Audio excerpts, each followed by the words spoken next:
Well,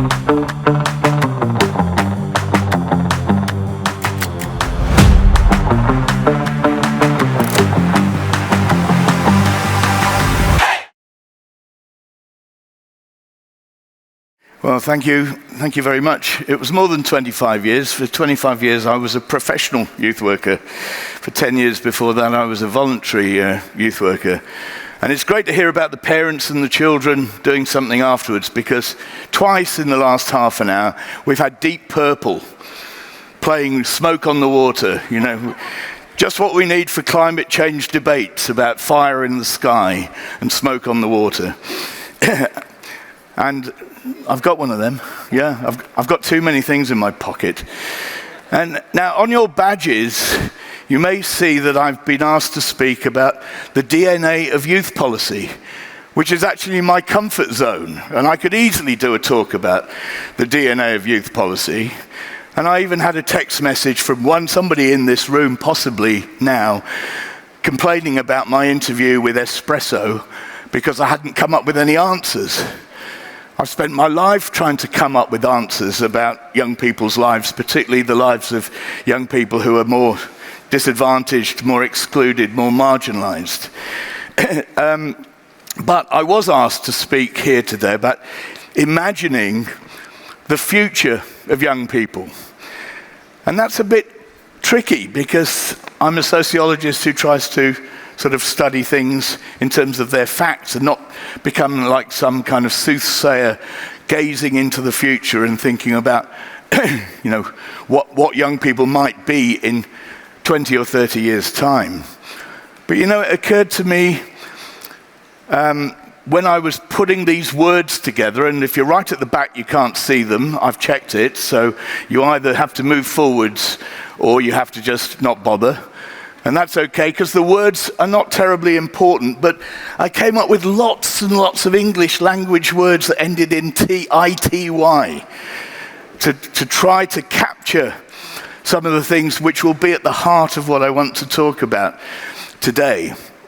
But it did occur to me that yesterday was so rich with so many versions of young people's lives from the past, John's stuff about the past, all of the foundations study about Portuguese youth in the present, their attitudes, their behaviors, their opinions.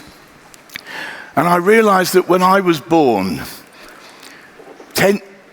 less than 10 years from the day I was born, young people in Nazi uniforms were still manning and womaning the concentration camps and gassing and burning young people who were Jews and Gypsies and Roma and Sinti and homosexuals and criminals and people with disabilities.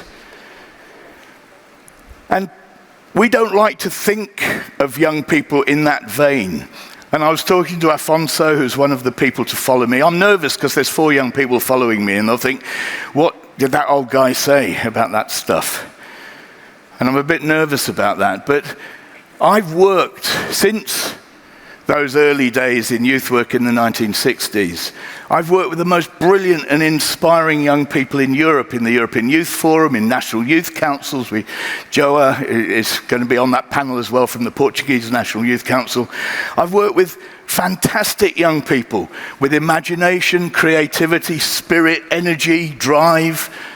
But I've also worked with a lot of sad and lost and lonely young people who are in prisons, who suffer from significant mental health problems, who have dropped out of school, who take too many drugs. And we have to remember that we are talking about those two groups and those missing middle that were talked about yesterday, who a British sociologist once described brilliantly as the young people whose names are neither on the honours boards of their schools, the great sporting heroes of their schools, nor scratched into the desks with a knife. We know their names, but all the others, we don't really know their names. They never caused us any problems. We never really paid much attention to them. And I grew up in Europe watching walls coming down, barriers falling, people traveling, mobility, exchange, communication in a lot of different ways, and supporting young people to do that. Funnily enough, I was in Finland about 2 years ago, and there was a young person in the audience, and I gave him the microphone because he said he wanted to say something, and he just laid into me. He had to go, "We don't need people like you, old people like you. We don't want you. This is a youth agenda." And there was some other people, a guy from the German Youth Council. He was looking at me apologetically, because I have battled all my life to bring young people to the table, to hear their voice, to give them an audience, to ensure that we treat them seriously and show them respect. And we'll probably come back to that. But basically, my generation has been an optimistic generation. And now we have a generation who, for very good reasons, may not be so optimistic. And I called my talk this point about extremes, because trying to think about what the future might be like, I kept thinking, on the one hand, young people are likely to go down that path, and on the other hand, they might go in a very different direction. And then yesterday in the British newspapers, some new research coming from Cambridge University suggests that there's much more centrality in everybody's views, but particularly young people's views, than the divided world that we think we live in. And I'm not sure about that, but that is part of the evidence. So I'm not clicking slides forward. This is it. This is all you get from me. But right in the middle, we have those three fundamental principles of the Council of Europe: democracy, human rights, and the rule of law. Established in 1949, so it will not happen again. The stuff that I was talking about earlier. But we are seeing things happen again. The corrosion of human rights, the imprisonment of a journalist in Turkey, the rolling back of the rule of law in Hungary and Poland. We are seeing all of those things happening. And we have to think about what kind of world are the next generation of young people going to be living in. Obviously, we've just had COP26. My 16-year-old son traveled to Glasgow, spoke at COP26. He's a youth climate activist. And the next day he was cleaning tables in McDonald's, noting the appalling waste that is produced by fast food chains. And he's living with that kind of tension, those kinds of dilemmas. So if you look above democracy, human rights, and the rule of law, you'll see three big words: climate, economy, and security. And we are now in a world where young people are deeply worried about all three of those things. We've had, obviously, all the Greta Thunberg, the Fridays for Future campaigns, and so on. All the aspirations to reduce global warming, where we know that the COP26 outcomes were not what young people want. We know that economically, and we heard about this in plenty yesterday, that the future for an increasing population of young people is not one of relatively well-paid employment that links to the kind of qualifications that they've received. The text I got this morning said that I should not have blamed my generation for the plight of young people today. But I think we should blame my generation to some extent for the plight of young people today, because we have corroded the labour market in a variety of ways, which I can't go into, and I'm not an economist, so probably I shouldn't go into that. But if young people face poverty, if young people are worried about the climate impact on their prospects, and if they feel insecure, the third part of that triangle, then inevitably what you get is all this displacement and migration that we are facing now. And of those 27 people who died in La Manche, in the English Channel, the other day, a number of them were young people. Most migrants, according to sociologists, people like Maria Pisani in Malta, Daniel Briggs in Madrid, they will talk about migration in terms of youth, because the ones who are most likely to be able to make it and most motivated to make it are young people. I'm working with the Gambia at the moment, one of the small countries in Africa that is facing the worst ravages of climate change. So if we cannot strengthen the economic prospects of young people where they are, if we cannot address with better confidence the climate catastrophe or the climate crisis that we're in, then we will inevitably produce yet another layer of insecurity in young people. That insecurity starts with, my kids watching the TV and hearing more conflict between China and the United States in the South China Sea. They see the treatment of refugees, Rohingya refugees in Cox's Bazar in Bangladesh by the Myanmar regime.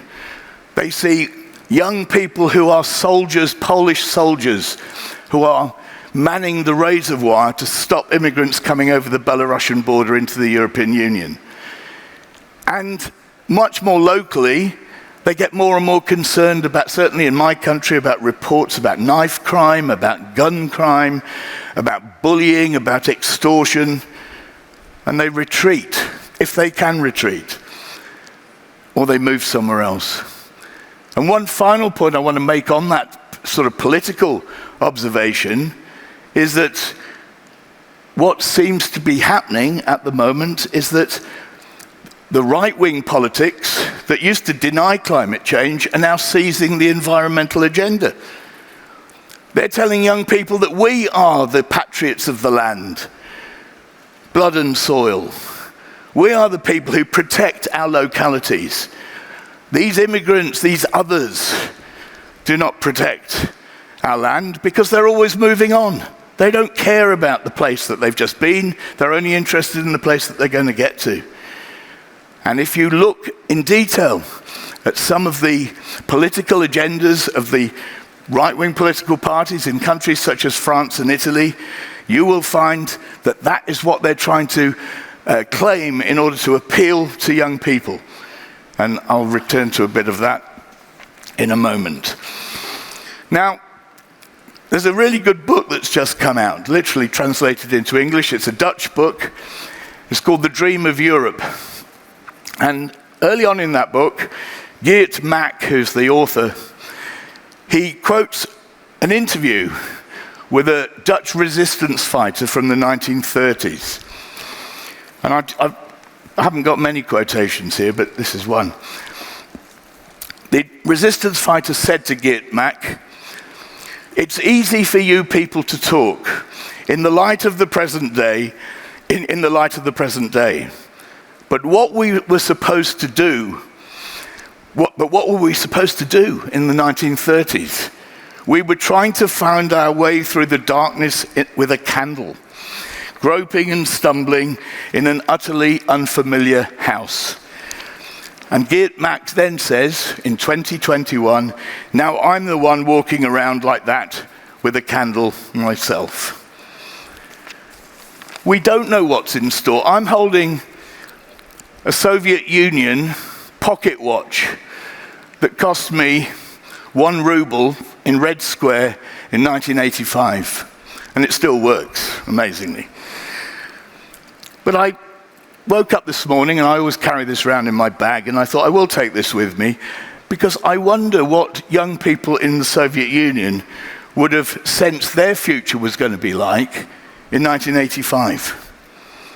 They would not have imagined for a moment that within 6 years, all their securities, all their guarantees of employment and health and education would have been thrown to the wind with the collapse of the Berlin Wall and the collapse of communism in Europe. I'm not celebrating that, but they felt they had a secure, anticipated life ahead of them in a certain way. So I think we have to be extremely careful when we start talking about any of these things. A colleague of mine who's now dead, but she once talked about youth research is really all about studying earning and learning, loving and living. And I think in the English language, it's a nice way of thinking of it. But I found, you can't see it very well there, but a cartoon in one of the British newspapers in August was 4 young people celebrating great success with their educational examination results as the world was burning. And so, it's a salutary point.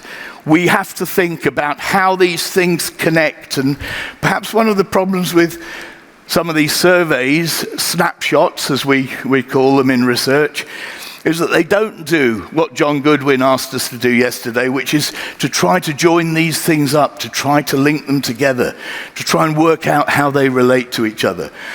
And we've got climate, economy and security that I've talked about. We've got mobility that has been severely restricted under COVID. And will it ever return? Magda's been very involved, I think, in discussions with colleagues around learning mobility issues. That's one thing we believe in the Council of Europe. But young people are getting more and more reticent about travel in the current climate, in the current circumstances.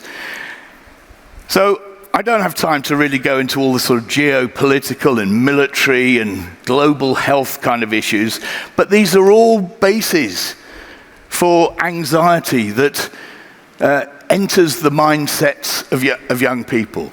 An anxiety that simply did not exist when I was a young person. It possibly existed with other people from other social classes, my contemporaries, but by and large, we were confident about how things would turn out in the future. We believed that we had some control over it. So I'm going to turn to these 3: personality, responsibility, and community. And I'm not going to go through all of these words, but I'm sure we can provide a copy of this if anybody really wants one. But yesterday I found it very interesting that this very dominant finding from the Foundation's research about physical appearance being so paramount and so important to both young men and young women. Not only making your body as you want it to be, but being the body that you want to be. And I thought I've picked 3 themes out of this umbrella idea of personality. One is about identity and self-presentation. Some of my students sometimes tell me about their families and their brothers and sisters, and the women often say, "Oh, my brother's just joined the SAS." Now, you probably don't know, but the SAS are the Special Air Service. They're the special crack military forces. And I'm thinking, this girl's younger brother has just joined the SAS? And one time I checked out what SAS meant in their language: sunbeds and steroids. And these are young men who have very little else in their lives except tanning themselves and building their muscles. So one of the things about the future is, will young people continue to go down that path where social media is so critical in sort of shaping the ideal person, the TikTok person, the Snapchat sort of person, the images that we see? Or will there be some sort of counteraction to that? Some sort of resistance to it? I don't know whether you know about Black Friday and consumerism, but there was quite a backlash, even though the consumerism in the last week or 2 has been very heavy. There was in the UK, there's a website now which is called Not on Amazon, very intentionally to try to support small businesses. And one can imagine that in the future, despite the proliferation of social media, there might become a sort of youth movement that starts to challenge what that social media is doing to them and their contemporaries. So, it's one or possibly another answer. The other thing is about the sort of liquidity of identity.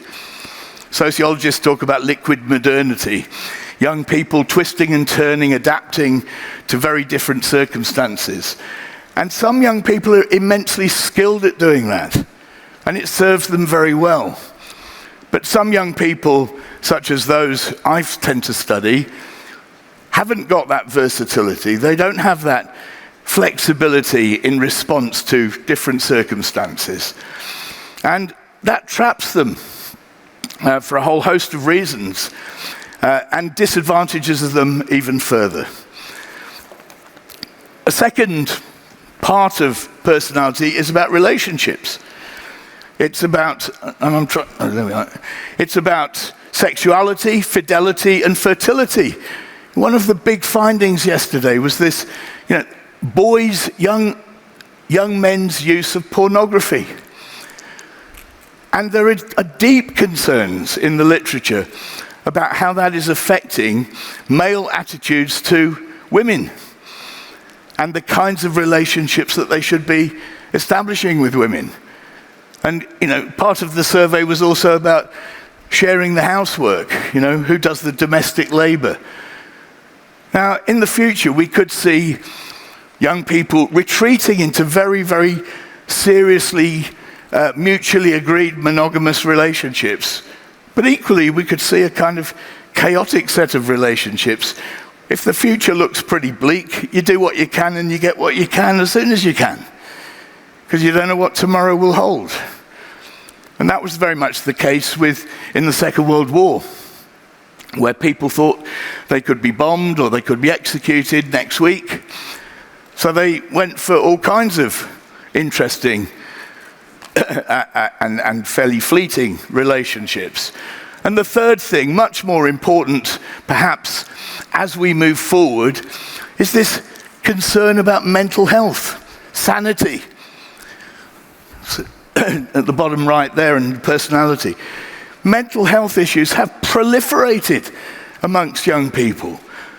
Yesterday, one of the panelists talked about we've got to measure all these outcomes, we've got to have all these measures, all these metrics of educational performance. Under COVID, I don't know what happens in other countries, in the UK, it's all been teacher-predicted grades. My son had to do 130 examinations for 13 subjects to give the teachers confidence to predict his grades. Hardly a day went by without him being assessed for something. This is driving kids mad, and literally driving them mad. And in the future, one can only think that with all those other anxieties about family life, about the labor market, about friendship groups, about body image, mental health problems in young people are going to get tougher. Right, second thing, responsibility. There's a few things here, four headings I've got. Yesterday we had a lot of discussion about political and civic engagement. It's fascinating how speakers at an event like this, where we're all sort of broadly, I suppose, supportive of liberal democracy of some kind, we love talking about young people who may not engage with formal politics, but they do it their way. Single issue campaigns, and they always quote climate activists, and they quote people campaigning against the use of single-use plastic and stuff like that. They don't talk about all those young people who are attracted by the political right. There's a new book coming out from Australia by Pam Nealon called The Rise of the Right. And it's how young people are groomed, not for criminal or sexual exploitation, but for political participation on the far right. It becomes a place of belonging, a place of security for some young people.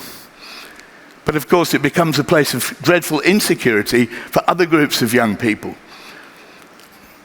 So we have to think very carefully. Next year, the Council of Europe's big agenda for young people will be revitalizing pluralist democracy. Next year, the President of the European Commission has announced it being the European Year of Youth.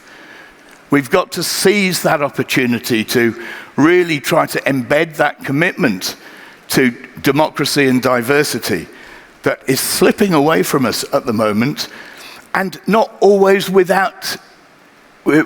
complete opposition from young people. Second thing there I've got is taking care of self, which is all the health responsibilities. I've written obesity. More and more, governments are putting responsibility for health care onto individuals. And so, again, there seems to be emerging evidence that it won't be long before more young people are overweight than are of a proper weight according to their body mass index. To what extent will young people continue to eat unsensibly or not? We don't know, because there's also a counterweight of many young people doing a lot more exercise, not consuming as much alcohol as they did in the past, not smoking half as much as they ever did in the past. Third thing is about taking care of older and younger generations. I wouldn't be surprised if a lot of young people get pretty resentful about my generation with triple lock pensions and home ownership and lots of money in the bank. But there's also the bit about posterity. Will young people be able to or wish to have children in the future if they think the world is going to end? And I remember having those thoughts myself a little bit. I am a father now, but I did think for a long time whether it was a wise move to bring more children into the world when there were plenty of children in the world who already needed care and nurture and affection. And eventually I did change my view, but, it was different times. I suspect those thoughts are much deeper in young people at the moment. And then there's taking care of other people. There's the concern for people with disabilities. Or will young people increasingly start to decide that the old meritocratic idea that we are the best, we are the educated, we are the deserving ones who ought to have the biggest slice of the cake, and pay little attention to and abandon fellow travelers on that journey through life. I'm watching the time. So very quickly, community. On the one hand, we've got this celebration of diversity, solidarity and equity, but on the other hand, we've got increasing division. We've got increasing racism, increasing threats and challenges to gender equality, lots of homophobia, xenophobia emerging in all parts of the world for all kinds of reasons. So there's a new book that's just come out about restoring compassion in the lives of communities so that we do take care of our neighbors. And of course, COVID has helped us to do that to some extent. We have been mutual. I'm a volunteer, something called a community resilience support worker for young people. I've got a certificate that allows me to travel even under lockdown to go and talk to young people who are isolated and lonely. And, walking dogs and doing shopping for people and taking prescriptions. I do all of that stuff. But lots of people don't. People block away. They don't want to, catch this thing. And so in the future, will young people get more and more parochial in their own little sort of homogeneous groups, subgroups? Or will they reach out to more diversity and so on and so forth?